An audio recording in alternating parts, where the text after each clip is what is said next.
If you're a QA professional gunning for that leadership role, you already know that how you say something can be just as important as what you say. This isn't just about grammar, folks. Think of this as your strategic guide to leveling up your communication, projecting that next level confidence, and just owning the room. So, are you ready? Because let's be real, this is way more than a language lesson. We're building a communication toolkit here, one that's going to open doors, help you nail those tricky conversations, and ultimately land you that lead role you've been working for. All right, so here's our game plan. We're going to tackle 5 key areas, and each one is going to add another powerful tool to your arsenal. We'll start with how to sound diplomatic. Then we'll polish the details, choose our words with precision, build up a leader's vocabulary, and finally put the whole thing together. First up, the diplomat's voice. This is all about using a sneaky little grammar tool, the passive voice, to sound neutral and keep the focus on results. It's a subtle shift, but trust me, it's an incredibly powerful leadership skill. Okay, check this out. The difference here is huge, right? The developer broke the build kind of points a finger. But when you say, the build was broken, notice how the focus immediately shifts from who's to blame to the problem itself. As a leader, your job is to solve the problem, not start a blame game. So, how do you actually do this? It's super simple. You take the thing that was affected, add was or were, and then the past participle of the verb. Just like in our example, the build was broken. Or you could say the defects were logged. It's a straightforward formula, but the effect, it's a total game changer. So where does this little trick come in handy? Oh, pretty much everywhere in QA. Writing bug reports, giving status updates, especially in retrospectives when things can get tense. And it's an absolute secret weapon in interviews. Instead of saying, I reduced the defect rate, try, the defect rate was reduced by 30%. See how that sounds more measured, more leader-like? It's all about the outcome. Okay, section 2. Let's get into the nitty-gritty. This is all about those small details that just scream fluency and professionalism. These are the quick fixes that can make a huge difference, especially when you're under the pressure of an interview. Articles. Yeah, and the. They seem so minor, don't they? But I'm telling you, getting these right is one of the fastest ways to sound more natural and polished. It's a tiny detail that native speakers pick up on instantly. So here's your cheat sheet. Always use a or an with a job title. For example, I'm applying to be a team lead. Use the when you're talking about something specific that everyone knows about, like the project plan. And you use no article at all for big general ideas, like quality assurance is essential. Easy, right? All right, let's talk about a super common trap I see all the time.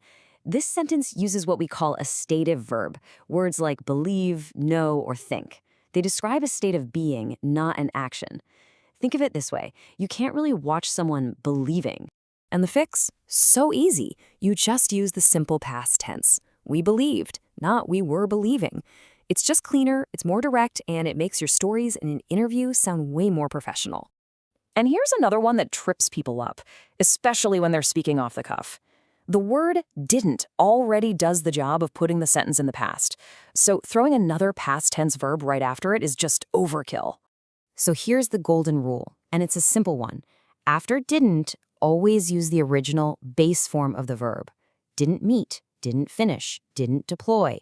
You see, didn't does all the heavy lifting for the past tense, so the main verb gets to just chill. It's a small change, but it signals a really strong command of English. Okay, next up, let's talk precision. This is huge in QA, right? Your whole job is about being precise, so your language needs to reflect that. Picking the exact right word shows everyone that you're a clear, careful thinker. Let's take fast and quick. They feel the same, but they're not. Fast is all about speed, how fast something moves. Your CI pipeline runs fast. Quick is about duration, the total time something takes. You have a quick meeting. Using the right one just makes you sound more intentional. Now listen up, because this one is absolutely critical for interviews. When you talk about your professional background, the word experience is uncountable. You have 5 years of experience, not 5 experiences.